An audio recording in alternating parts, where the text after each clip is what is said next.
শুনেন চাচা গমিয়া বাড়িতে আছেন নাকি সাইডা কিস্তি আনের কিন্তু পয়রা গেছে বাকি আজকে কিস্তি না নিয়ে গেলে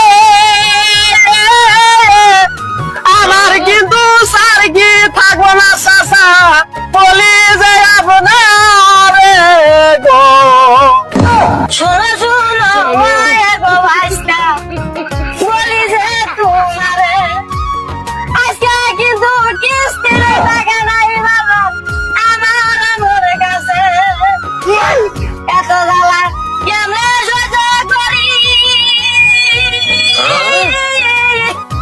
বাবার চোখে সে গা বলে আমি একলা বাড়ি গো कौन है ये लोग? कहाँ से आते हैं?